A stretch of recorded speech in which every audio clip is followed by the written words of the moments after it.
Everybody, it's Brian and welcome to the 79th Q tutorial with C++ and GUI programming.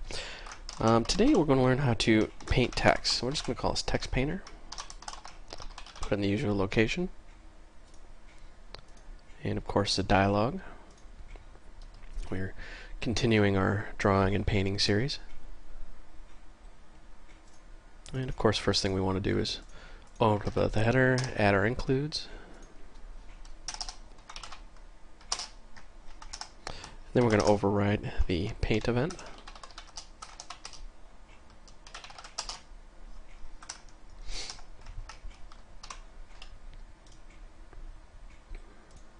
Alrighty, now we've got our paint event. We can actually get down to business here. Now, what you should really understand is that painting text is actually pretty complex, but Qt handles a lot of the complexity for you. I know a lot of you are probably breathing a sigh of relief when I said that. You know, pretty much same thing I did. Finally over my cold. I'm still a little stuffy though, so you have to bear with me if I sound a little congested or if I have to stop the video to sneeze or something. So the first one thing we're going to do is just simply draw text, which we're going to give it a point in space. I should say XY coordinates, so we'll say 100, 100, and then just give it a string. And we're just going to say hello world. Save and run.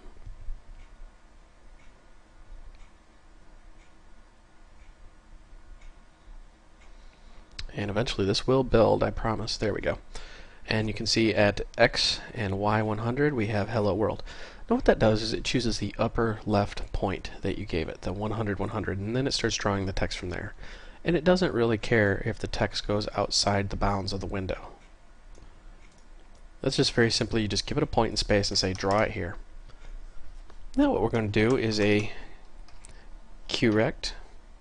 And you know these, you've worked with the rectangles before, so we're going to say 100, 150, and we're going to make it 25 by 25.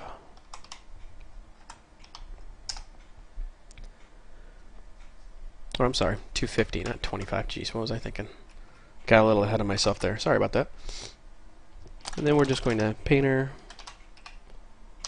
draw rect, just so you can see the rectangle. And then inside that rect, we're actually going to draw some text. So we're going to say painter,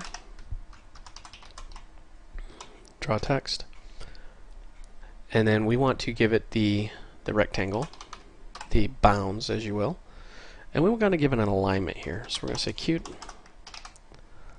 and we're just going to say align left. Now, if you've ever used a Word editor like Microsoft Word or OpenOffice or something like that, you know what alignment does. It just moves all the text to the left. So then what we're going to do is just a little copy and paste magic here. I'm sorry, one of you guys out there gave me this awesome tip and I didn't write it down. I'm really sorry. Basically, it's an easy way to make the line reappear that you just typed. I think it's like Control-Shift-Up or something like that. I'm really sorry, but I apologize about that, whoever you are. Like I said, it's just been a crazy, crazy day. And then we're going to just make this one on the right.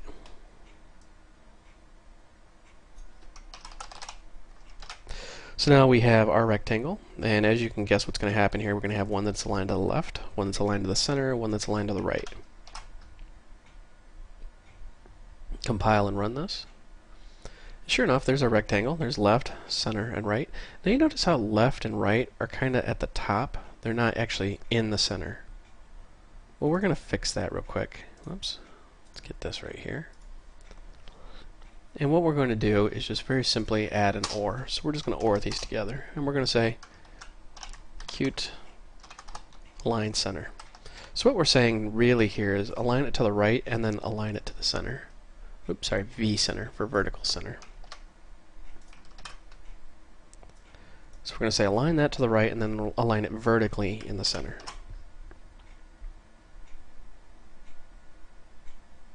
And you can see how left is at the top left, right is at the right, but it's in the center, and center, of course, is in the center. Very simple.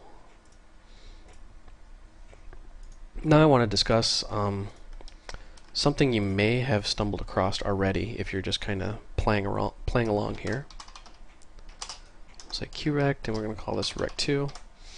And we're going to give this a very small rectangle. We're going to say it's at 100. Oops, can't type today. 150. Let's actually bump this over to 120. Give us some more real estate on the screen here. And we're just going to say 25, 25. So we've got just a very small rectangle here. And of course we're going to Painter, Draw Rect, just so you can see the bounds of the rectangle. We'll say Rect2. And then Painter, going to Draw Text. And we're going to give it our second rectangle, or Rect2. And then we're going to give it a long sentence. We're going to say, this will be clipped. Now if you ever played video games, you probably already know what clipping is, even if you don't understand the term. It's when something goes beyond the available viewport. You know, like you get one of those characters that's like stuck halfway in a wall or something. You notice how it says this will. Well, where's the rest of it?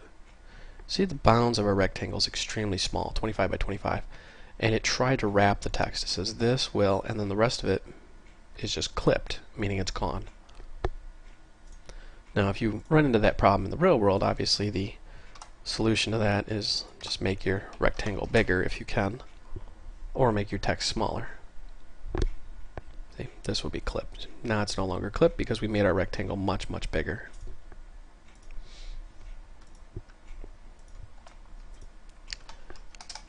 Now, like I said, there's a lot to drawing text. For example, what if you wanted to make something bold and something italic and something underlined and something this and something that? Well, Qt makes it very simple. Some languages make it extremely difficult, probably more difficult than it really needs to be.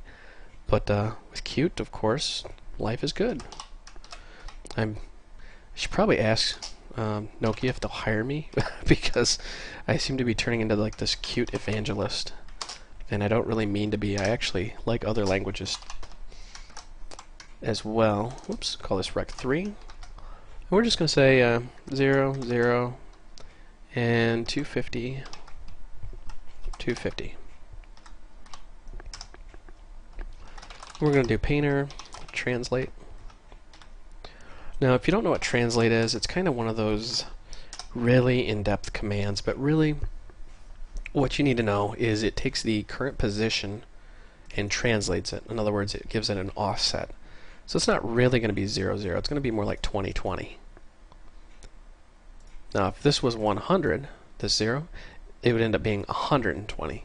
And we're going to get into Translate in a different tutorial because it is kind of in-depth, and it's one of those that just really leaves you scratching your head for a while. So we're going to say doc, and we're going to say set text width. And we're just going to give it the bounds of the rectangle.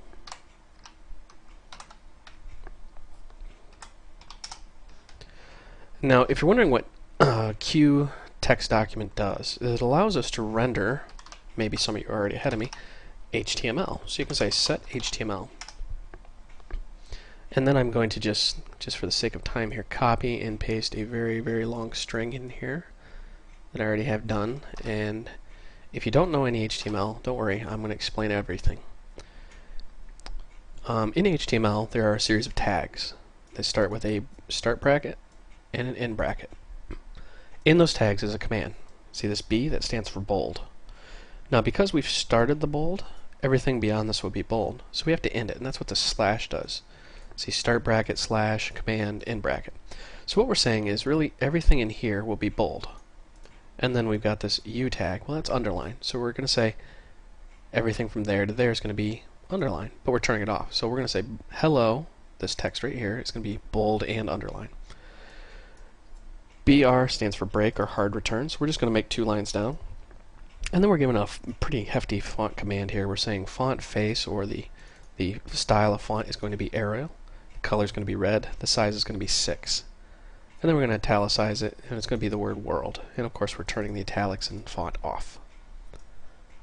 Now that we have all that in our document, what we need to do is draw the document. So we draw contents, and give it a reference to our painter. Or I should say give it the address of our painter. And then give it the rectangle we're painting it in. Now, admittedly, I wrote this code on Linux, so I'm not sure if it's going to be 100% on Windows, but we may have to tweak it a little bit here. Nope, worked exactly the same. So you can see there's a bold underlined hello, and then there's our italics world. Now, I didn't see an underline on there. I'm not quite sure. No, it was italicized, that's why. So if we change this to underline, then world will be underlined as well. Compile and run. See? There you go. So that, in a nutshell, is how to draw text in Qt. I'm sure you probably have 1.5 million questions, and like I said, drawing text does get very complex, and you can make it much more complex in Qt if you want, but this is the very high level of how to draw text. This is the easiest way to draw text. And 99% of the time, the easiest way is usually the best way, and that's why it's the easiest way, because they know you're going to use it a lot. So just to recap, if you want to draw from a point, you just draw text and give it either a Q point or the XY coordinates. You can draw within a rectangle, and you can also align them. Just remember that if you do draw within a rectangle, it will clip. You can change that behavior, but we're not going to cover that in this tutorial. And then you can give it a QTextDocument and actually render HTML. So if you want stylized text, like a rich text editor sort of thing, you can do that as well. And remember the translate command, put it to 2020, which is right here. Now you do translate because the current position was 0, 0. Translate puts an offset of 2020 because we added 2020. I know that's confusing, and like I said, we're going to go over translate in a separate tutorial here, but that in a nutshell is how to draw text. I'd like to say there's really more, but without getting into a 4-hour conversation on font metrics, there really isn't. So this is Brian. Thank you for watching. I hope you found this tutorial educational and entertaining.